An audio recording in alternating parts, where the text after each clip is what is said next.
Hello, hello, lovely people! Hapon na naman! Ano ang inyong nilutong ulam? For today's ulam ay nagluluto ako ng adobo. Pero maaari na magugulat kayo na makikita nyo ang aking adobo ay parang may sabaw. Okay, i-reduce pa natin yan, sabaw na yan, hanggang sa matuyo. Ito yung nakalakihan ko at matandang paraan ng pagluluto ng adobo ng aking nanay, ng aking tiyahin, at ng kanilang magulang.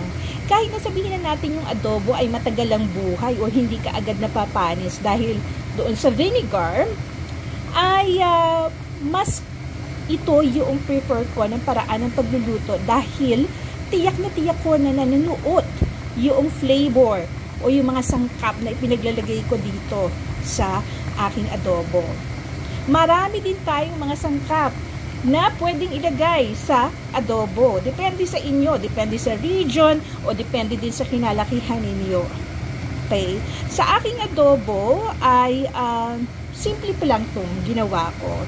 Minsan kasi, pag medyo mahal, may budget, ay may iba pa ako mga sangkap na inilalagay. But for today's adobo, ay pinagsama ko ang pork ribs at saka chicken wings. Kasi ito yung mga paborito kong parts, yung mga mabubuto.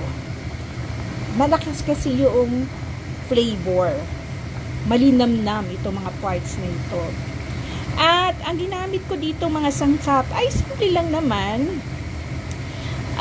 Premium soy sauce and light soy sauce, sesame oil, Italian spice, Szechuan chili, garlic, onion, ginger, vinegar, at saka isang can ng Sprite.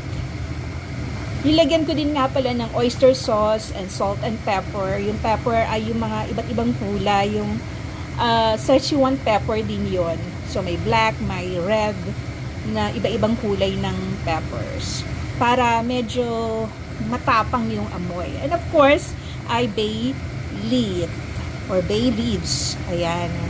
Tapos, ay minarinate ko ito for an hour bago ko pinakuluan. So, marami pa itong sabaw. So, hanggang pumonti na ito at hanggang sa lumambot na. Ayan. Aantayin na lang natin ito na matuyo at mapirito sa sarili nilang mantika dahil alam naman natin na meron mga mantika ito na makukuha from the fats. Pero yun lang naman chicken yung may fat, but yung aking pork ribs ay wala naman. So, antayin na lang natin ito. And anyway, nilagyan ko rin ito ng sesame oil. Kung kukulangin naman yung oil, ay magdadagdag pa ako ng sunflower oil. Ayan. So, tuloy-tuloy lang ang pagpapalambot nito. So, medyo maanghang itong aking adobo for today dahil maanghang ang sili sa isang province sa China. So, ayan. Kayo, ano yung paraan nyo ng pagluluto ng adobo? So, mas madalas ko nakikita kasi isinisir mo nila yung meat. Tapos magigisa sila ng mga aromatics. Ayan. Tapos lalagyan na nila ng sabaw hanggang sa lumambot yung karne. Pero baliktad naman yung aking proseso. Ayan.